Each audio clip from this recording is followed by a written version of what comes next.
तो यहाँ पे आपने, जब आपको पता हो कि आपने फाइल बनाने के बाद प्रिंट होने हैं तो आप CMYK के में काम करते हैं। लेकिन अगर आपने सिंपल कंप्यूटर पे फाइल बनानी है और कंप्यूटर पे ही किसी को सबमिट करवानी है या फोन पे ही सबमिट कर डिजिटली सबमिट करवानी है तो आप 8 GB में काम करेंगे। तो मोस्टली हम लोग 8 GB में ही काम करते हैं। यहाँ से बैकग्राउंड का कलर है, आप मोस्टली व्हाइट ही हम लोग यूज करते हैं, व्हाइट ही रख लो। क्रिएट, यहाँ पे मेरे पास एक इमेज क्रिएट हो गया। लेकिन अब मसला यह है कि जो फेसबुक के कवर्स होते हैं वो तो हॉरिजॉन्टल होते हैं, लंबे होते हैं हॉरिजॉन्टली, और वर्टिकली तो छोटे होते हैं। ये तो पोर्ट्रेट हो गया, मुझे तो लैंडस्केप चाहिए। तो यहाँ इमेज पे हमारे पास आता है इमेज रोटेशन। यहाँ पे आप सिंपली अपनी इमेज को 90 डिग्री क्लॉकवाइज रोटेट कर सकते हैं। ये हो गया। हम लोग जब आल्ट को मैं प्रेस करके रखूंगी और माउस पे स्क्रॉल व्हील है, इसको मैं जब नीचे की तरफ करूंगी तो मेरे आर्टबोर्ड का साइज छोटा होगा, ऊपर की तरफ करूंगी तो मेरे आर्टबोर्ड का साइज बड़ा होगा। आप इसको जूम टूल से भी कर सकते हैं, लेकिन इसकी शॉर्ट फॉर्म यह है कि आप सिंपल आर्टबोर्ड पे आर्ट को क्लिक करके रखो और आपने जो आपका स्क्रॉल बार है उसको आप यहाँ डाउन करो, तो आपका जो उसका साइज है वो इंक्रीज या डिक्रीज हो जाएगा इस तरह से। अब हमारे पास आता है कि हम लोगों ने सॉलिड कलर को किस तरह से फिल करना है। तो अब मैं कुछ डिजाइन करूँ तो व्हाइट कलर पे तो नहीं करूँगी ना, मुझे बैकग्राउंड पे कुछ कलर चाहिए। तो यहाँ पे हमारे पास यहाँ पे छोटे सा एक सर्कल है जो हाफ फिल है, इस पर मैं क्लिक करूंगी, ये एडजस्टमेंट लेयर्स है। यहाँ से मैं आऊंगी सॉलिड कलर में, यहाँ से मैं कोई भी कलर पिक कर लूंगी। लाइक अगर मैं यहाँ से कुछ भी कलर पिक करूँ, कुछ भी यहाँ से मैं कुछ भी पिक कर सकती हूँ। ये दुनिया के सारे कलर्स यहाँ पे हैं। ये जब भी हम लोग ये समझ लो ये प्रॉपर कलर है। जब मैं इसके नीचे की तरफ आती हूँ तो इसमें जो ब्लैक कलर है ऐड होता रहता है, इसका डार्कर टोन निकलती है। जब हम इधर से बैक की तरफ जाते हैं, व्हाइट वाली साइड पे जाते हैं, तो इसमें इसके टिंट निकलते हैं। टिंट मतलब इसके व्हाइट कलर में निकल जाए, इसकी हाईलाइट्स निकलती हैं, और यहाँ पे इसकी डार्क टोन्स निकलती हैं, और यहाँ पे इसकी लाइट टोन निकलती हैं। यहाँ से आप किसी भी तरह से कोई भी कलर को सिलेक्ट कर सकते हैं।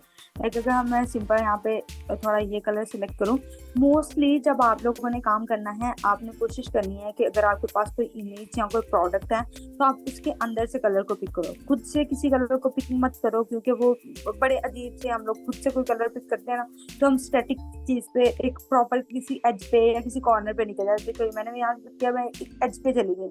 मोस्टली यहाँ पे हम लोग इन कलर्स को यूज करते हैं जो कि बहुत एस्थेटिक और बहुत अच्छे लगते हैं, और वो कलर्स हमको मिलते हैं इमेजेस के अंदर से, या कोई भी प्रोडक्ट या कुछ तो होगा ना जो हम लोगों ने डिजाइन करना है, तो उसके अंदर से जब आप कलर्स निकालते हैं तो आपका आर्ट वर्क उससे ज्यादा मैच करता है, बजाय कि आप खुद से कलर लो। पहले आप डमी कलर ले सकते हो खुद से, देन आप कोशिश करो, अगर आपके पास कुछ नहीं है तो खुद से ले लो, नहीं तो आप कोशिश करो कि आप कहीं से कलर को ना पिक कर लो, अगर आप इमेज के साथ काम कर रहे हो। और अगर आप सिंपल कोई काम कर रहे हैं तो आप खुद से कलर ले सकते हो। मैंने यहाँ पे कलर लिया। अब जब भी मुझे फोटोशॉप पे काम करना है, हम लोग कुछ भी करने से पहले एक लेयर क्रिएट करते हैं। यहाँ से ये हमारे पास है लेयर पैनल, यहाँ से हम लोग लेयर्स क्रिएट करते हैं। यहाँ से मैं जस्ट सिंपल क्लिक करूंगी और यहाँ पे मेरे पास लेयर आ गई। लेयर का मतलब यह है कि ये जो है ये एक पेज है, ये इसके ऊपर मेरा दूसरा पेज आ गया। अगर तो मैं इसी पेज पे काम करूँ तो वो इसी पेज पे रहेगा, लेकिन अगर मैं लेयर 1 पे काम करूंगी तो वो अलग पेज पे। अगर मैं उस पेज को निकाल, अगर मुझे वो पेज अच्छा नहीं लग रहा तो मैं वो उस पेज को डिलीट करूँ ना, तो सिर्फ मेरा वही पेज डिलीट हो या ना, और मेरी पूरी पूरी कॉपी डिलीट हो जाए। तो यहाँ इसलिए हम लोग यहाँ पे अलग अलग पेजेस बना के काम करते हैं। यहाँ पे मैंने सिंपल एक लेयर ली। अब मुझे एक ऑर्गेनिक एक ज्योमेट्रिक शेप चाहिए जिसमें मैंने एक इमेज को क्लिप करना है। जहाँ से ज्योमेट्रिक शेप्स बनाने के लिए हमारे पास यहाँ पे ये सेकंड वाला टूल आता है, जहाँ से आप कोई भी शेप बनाकर स्क्वायर, रेक्टेंगल या स्क्वायर की जो कॉर्नर 4 कॉर्नर्स वाली कोई भी शेप है, लाइक ये और प्रॉपर स्क्वायर या कुछ भी, आप इससे ड्रॉ कर सकते हैं। जब आप इसको सिंपली ड्रैग करते हैं तो ये ड्रॉ हो जाता है। इससे ये जो लाइंस आ रही हैं, सिलेक्शन को खत्म करने के लिए, इससे जान छुड़वाने के लिए आपने सिंपल कंट्रोल और डी को प्रेस करना है। कंट्रोल डी प्रेस करेंगे तो आपका वो लेयर खत्म हो जाएगी। अब मुझे यहाँ चाहिए एक स्क्वायर ड्रॉ करने के लिए मैं यहाँ से इसको स्क्रॉल डाउन करूंगी, लेकिन ये कोई लंबी आ रही है साइड, कोई छोटी आ रही है, तो अगर मैं शिफ्ट को होल्ड करके प्रेस करूंगी तो मुझे प्रॉपर स्क्वायर देगा। यहाँ से मैंने इसको कर लिया। ये आ गया मेरे पास। अब मेरे पास ऑलरेडी न्यू लेयर थी, इसमें मैं अब इसमें कोई कलर भी तो फिल करना है ना। अब यहाँ से हम लोग देखते हैं कि कलर फिल करने के लिए हमारे पास कौन सा ऑप्शन है जो इस पूरे बॉक्स को कलर कर दे। मेरे नए पेज पे कुछ और डिजाइन कर दे, मेरा ये नया पेज है, इसमें मुझे कुछ और चाहिए। तो यहाँ पे हमारे पास, यहाँ पे आप नीचे आओगे तो यहाँ पे आपको मिलेगी पेंट बकेट टूल। जी इसकी शॉर्ट फॉर्म है पेंट बकेट। आपने जस्ट क्लिक करना है तो वो आपके पास बकेट बन जाएगी। आप यहाँ से जाइए, ये आपके पास नीचे कलर्स आते हैं, आप यहाँ से कोई भी कलर लो, ये लो, ये लो, कोई भी लो, उसको ओके करो। यहाँ पे आपका कलर सिलेक्ट होगा, यहाँ पे आपको प्रीव्यू दिखाएगा कि आपने कौन सा कलर सिलेक्ट किया हुआ है। यहाँ पे आप जस्ट ओके हिट करोगे और यहाँ पे जस्ट सिंपल क्लिक करोगे तो आपके न्यू पेज पे न्यू जो बॉक्स है वो क्रिएट हो चुका है। कंट्रोल डी से मैंने इसकी सिलेक्शन खत्म कर दी। इसको मैं इस आर्टबोर्ड के यहाँ पे ले आती हूँ सेंटर में। अब मैं चाहती हूँ कि मुझे ये जो मेरा आर्टबोर्ड है ये बजाय के इस तरह के शेप के, मुझे इसका एक कॉर्नर ऊपर वाली साइड पे चाहिए। तो मैं इसको रोटेट करना शुरू करूँगी। शिफ्ट के साथ मैं रोटेट करूँगी तो वो प्रोपोर्शंस के साथ रोटेट होगा। वैसे भी मैं कर सकती हूँ, साइड पे इसके एंगल्स वगैरह सब कुछ आ रहा है। अगर मैं शिफ्ट से करूँगी तो वो प्रॉपर उसी तरह सही एक प्रॉपर एंगल्स पे रोटेट होगा।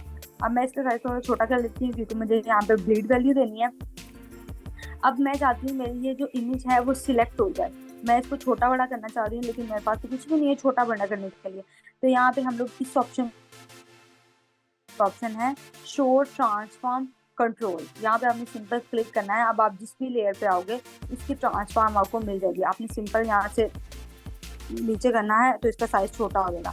मैं इसको इसके सेंटर में लगा के इसका साइज थोड़ा छोटा बड़ा कर लेती हूँ। अब हम लोगों ने पढ़ना था क्रॉप टूल। एक बच्चे ने मुझसे पूछा कि मैम क्रॉप टूल का क्या फायदा है। जहाँ पे आपने सिंपल राइट क्लिक करके क्रॉप टूल निकाल लेना है। फेसबुक के जो हैंडल्स होते हैं वो थोड़े लंबे होते हैं, ये ज्यादा चौड़ा है, वो लंबे ज्यादा होते हैं और जो चौड़ाई है उनकी वो कम होती है, इस तरह से होते हैं। तो अब मैंने इसको क्रॉप कर दिया। सिंपल आपने एंटर क्लिक करना है तो आपकी फोटो वहां से क्रॉप हो जाएगी।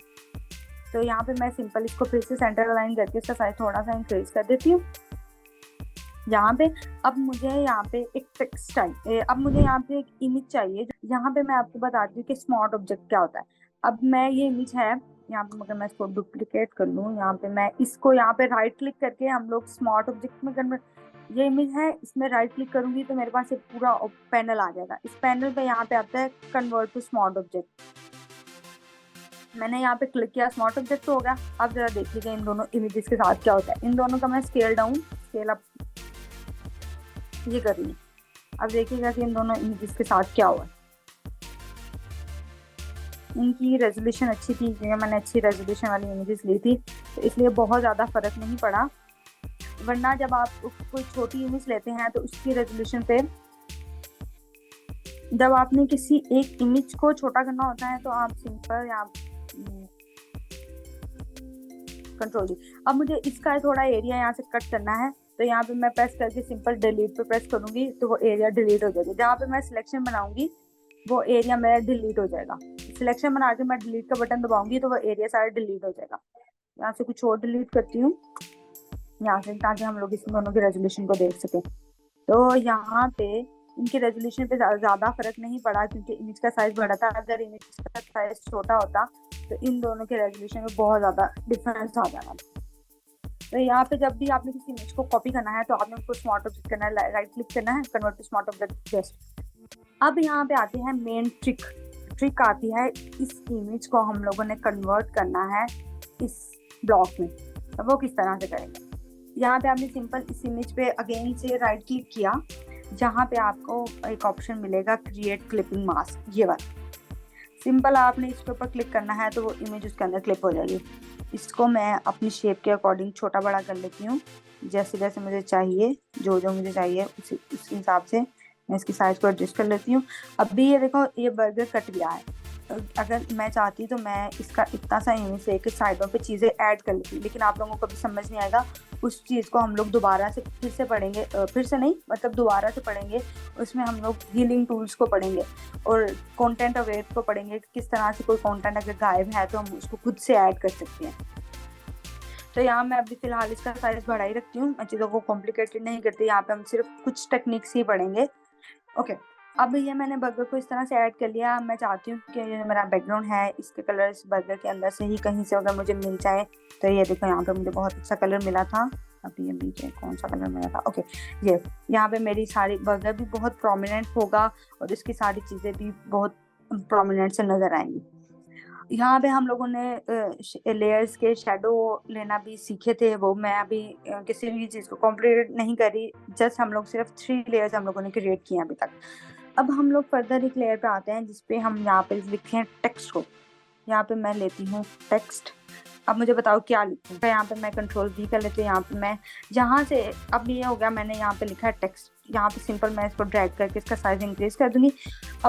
अब मेरे पास हमारे पास टेक्स्ट में बहुत सारे ऑप्शन आते हैं। मैं सिंपल इस पर डबल क्लिक करूंगी तो ये मेरी सिलेक्शन बनेगी।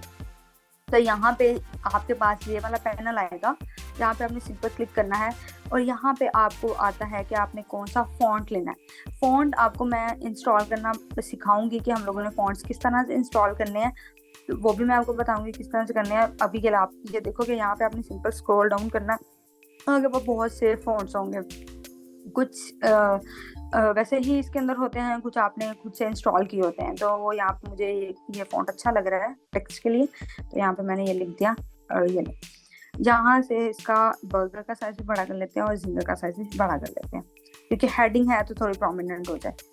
ओके, तो यहाँ पे यहाँ पे जब भी आपने टेक्स्ट के साथ खेलना है, आपने इस ये वाले ब्लॉक पे क्लिक करना है तो आपके पास ये आ जाएगा। यहाँ इन सारी चीज़ों के साथ आपने खेलना है। यहाँ पे आप इसको, यहाँ पे आपके अगर कोई फ़ॉन्ट सिलेक्ट करते हैं, इसका बोल्ड और रेगुलर है तो वो चीज़ें भी आपको आ जाती है। यहाँ पे इसका फ़ॉन्ट का साइज़ है, आप इसको इंक्रीज़ कर सकते हैं, डिक्रीज़ कर सकते हैं।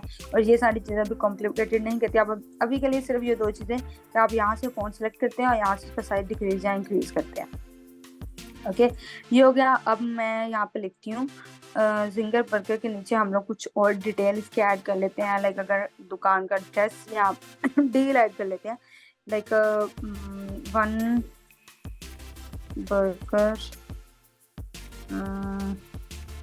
क्योंकि हम लोग एक प्रॉपर बैनर बना रहे हैं ना जिसमें हम लोग डील दे रहे हैं कि 1 ड्रिंक, जिसमें फर्दर मैं यहाँ पे साथ में, ठीक है, बस ये 2 चीज़ें दे रही हैं। यहाँ पे मैं सिंपल इस सारी को क्लिक करूंगी, ये सारा सिलेक्ट हो गया। यहाँ पे हमारे पास कुछ ऑप्शंस आते हैं टेक्स्ट को प्लेस करने के। यहाँ से मैं करूंगी तो ये सारे एक साइड से अलाइन हो जाएंगे। यहाँ पे करूंगी सेंटर अलाइन हो जाएंगे। यहाँ पे करूंगी तो ये राइट साइड पे अलाइन हो जाएंगे। ओके, तो यहाँ पे मैं इस तरह से करूंगी कि यहाँ पे इस तरफ से अलाइन करूंगी कि मेरा पोस्टर इस तरह से है। अब ये तो मेरा था हेडिंग का फॉन्ट। अगर मैं यहाँ पे भी ये फॉन्ट यूज करूँ तो ये बहुत ही फजूल लग रहा है, अजीब लग रहा है। तो यहाँ पे मैं एक सिंपल फॉन्ट लूंगी। कुछ फॉन्ट्स हमारे पास होते हैं हेडिंग फॉन्ट्स, कुछ हमारे पास होते हैं सब हेडिंग्स फॉन्ट्स। तो आपने जिस चीज़ की जितनी वैल्यू है उसको उस अकॉर्डिंग उस डिज़ाइन के साथ आपने उसको कलर्स और उसको देना है। अब मैं इसका कलर थोड़ा चेंज कर देती हूँ ताकि जो लोग इसको देखें तो वो, क्योंकि अगर मैं कलर चेंज करूंगी ना तो अब ये देखो, अगर ये पहले सारा रेड कलर का था, सारा सेम फोन था, तो कोई प्रॉपर वे नहीं था कि मेरी आंखों को ये लगे कि ये चीज़ अलग है और ये चीज़ अलग है। मुझे किस किस चीज़ को देखना है। तो यहाँ पे हम लोग कलर्स को जब एक दूसरे से अलग करते हैं ना, तो हम व्यूवर की आई को मूव करवाते हैं कि वो यहाँ से ये चीज़ देखे, फिर उन कलर्स उस कलर से उस कलर में शिफ्ट हो जाए, उस कलर से इस कलर में शिफ्ट हो जाए। हम बहुत 2 3 4 कलर्स को इस तरह यूज़ करते हैं कि जो व्यूवर की आई है वो पूरे डिज़ाइन की मूव होती रहे, बजाय कि हम सिर्फ एक ही कलर में डिज़ाइन करते हैं तो वो देखने वाला बोर हो जाता है। ओके, यहाँ से मैं स्लाइटली सा कलर डिफरेंस ले लेती हूँ अपने डील के लिए। यहाँ पे मैं एक और चीज़ ऐड कर देती हूँ। ओके, तो अब अगर मैं यहाँ पे एक चीज़ लिखूँ, यहाँ पे हम लोग सिंपल अगर इसकी प्राइस लिखूँ, लाइक अगर मैं इसकी 500 रुपीज़ प्राइस लिखाती हूँ, रुपीज़ और एस, पर इसको मुझे इनहेंस करना है, देखने वाला बंदा मेरा इस चीज़ पे अट्रैक्ट हो। इसको मैं बहुत सॉलिड कलर दे दूंगी, और मैं कोशिश करूंगी कि मैं इसका फॉन्ट भी चेंज कर दूं, बहुत ज़्यादा प्रोमिनेंट फॉन्ट मैं इसके लिए यूज़ करूं ताकि आने वाले बंदे का ध्यान सीधा इस पे पड़े। तो इसको मैं कोई किसी अच्छी सी जगह पे प्लेस करती हूँ, किसी जगह पे कि यहाँ पे ये प्रोमिनेंट नज़र आए। कहाँ पे पेस्ट करूँ? इसके साथ में कुछ और शेप्स वगैरह भी ऐड कर सकती हूँ। लाइक अगर मैं इसके बैकग्राउंड पे कुछ शेप ऐड कर दूँ, अगर मैं यहाँ पे ये यही ऐड कर लेते हैं हम लोग, ये सिंपल ये ऐड करूँ। ओके, अब मैं आपको बताती हूँ कि ये कौन सा टूल है। ये हमारे पास है एलिप्स टूल। जिस तरह से मैंने ये वाला टूल है, जहाँ से हम लोगों ने कोई भी इमेज, जिस तरह से मैंने क्लास में ला रही थी, असाइनमेंट में भी बताया कि हम मार्की टूल से काम तो बहुत जल्दी हो जाता है, लेकिन हम उसमें हमारे पास एक लीनियंसी ये नहीं बचती कि हम उसका कलर जब मर्जी चेंज कर दें। इसी तरह वहाँ पे हमारे पास फिल सॉलिड कलर फिल था, लेकिन वो पूरे आर्टबोर्ड के लिए था। जब हम छोटी चीज़ों के लिए काम करते हैं तो यहाँ पे हमारे पास एक आता है एलिप्स टूल।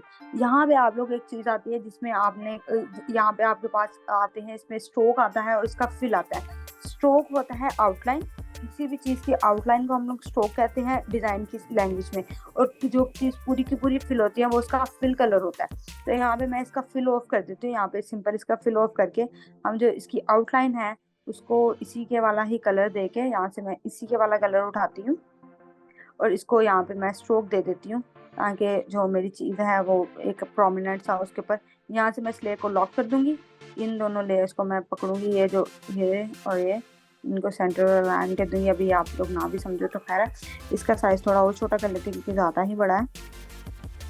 तो यहाँ पे मेरे ये जो ब्लॉक है इस पर कोई जो बंदा आएगा उसकी आते सार नज़र पड़ेगी। यहाँ पे हम लोग इन चीज़ों के पीछे ये, और जब भी हम लोगों ने दो लेयर्स को सिलेक्ट करना है, आपने कंट्रोल के साथ ऊपर वाले लेयर पर क्लिक करना है तो वो दो लेयर सिलेक्ट हो जाएंगे। यहाँ पे मैं इसका साइज थोड़ा छोटा कर लेती हूँ, ऐसा।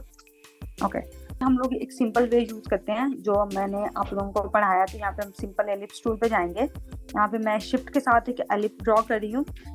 ओके, यहाँ पे मैंने एलिप्स ड्रॉ कर लिया। इसका मैं कर दूंगी फिल को कर दूंगी मैं ऑफ, और इसके स्ट्रोक को मैं चाहती हूँ कि मुझे मिल जाए इस कलर में, इसका स्ट्रोक मिल जाए। ओके ओके, तो यहाँ से मैं स्ट्रोक का साइज इंक्रीज कर दूंगी। यहाँ से हम लोग स्ट्रोक का साइज इंक्रीज कर सकते हैं। यहाँ से मैंने स्ट्रोक का साइज इंक्रीज किया।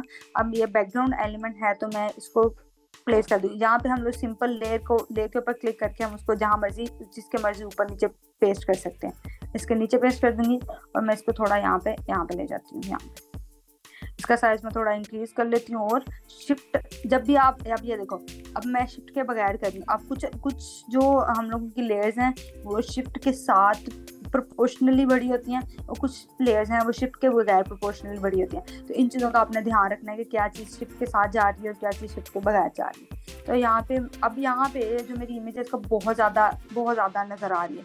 तो यहाँ पे हमारे पास ऑप्शन आते हैं चीज़ों की ओपेसिटी को कम करने के।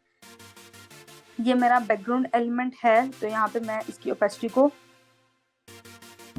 कम कर दूंगी। मैं नहीं चाहती कि कोई बंदा आए और आते सार उसके नजर इस सर्कल पे पड़े। मैं चाहती हूँ ये सर्कल मेरे बैकग्राउंड को थोड़ा भर दे, लेकिन आते सार ये भी ना हो कि आते सार ये आगे अगले बंदे को नजर आने लग जाए। नहीं, बस इसको मैंने बिल्कुल थोड़ा सा माइनर सा पीछे ऐड किया। अब मैं इसी डिज़ाइन को कुछ और भी ऐड करती हूँ। लाइक अगर मैं यहाँ पे भी ऐड कर सकती हूँ, यहाँ पे भी, कहीं पे भी। तो लाइक अगर मैं यहाँ पे थोड़ा सा इसको ऐड कर दूँ क्योंकि यहाँ पे मुझे एम्प्टी स्पेस ज़्यादा नज़र आ रही है। कंट्रोल जी शिफ्ट के साथ मैं प्रॉपरली इसको मूव करूँगी ताकि ये इसके प्रोपोर्शंस खराब ना हो। यहाँ पे हम लोग टेक्स्ट पे राइट क्लिक करें तो यहाँ पे हमारे पास आता है हॉरिजॉन्टल टेक्स्ट। जहाँ पे अब मैं जो भी चीज़ लिखूंगी वो जिस तरह से ये आया ना, ये लंबी लाइन, वो इस लंबी लाइन में लिखा जाएगा। देखिए, आते सार अगले बंदे की ना आंखों में पड़ गए तो भाई इसको देख लो, ये सबसे ज़रूरी है।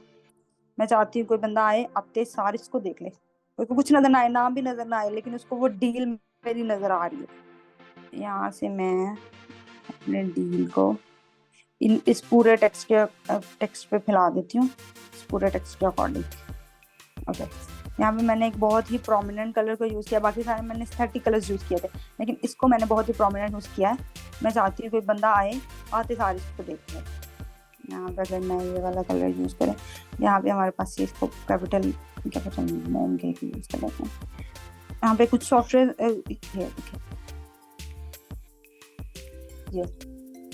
ये आ गया इसका नेम। यहाँ पे मैं इन सारी चीज़ों को थोड़ा अलाइन कर लूँ। ओके, कोई भी चीज़ आप लोगों ने देखनी है, कोई भी चीज़ किसी भी चीज़ के अंदर ना घुसी हो,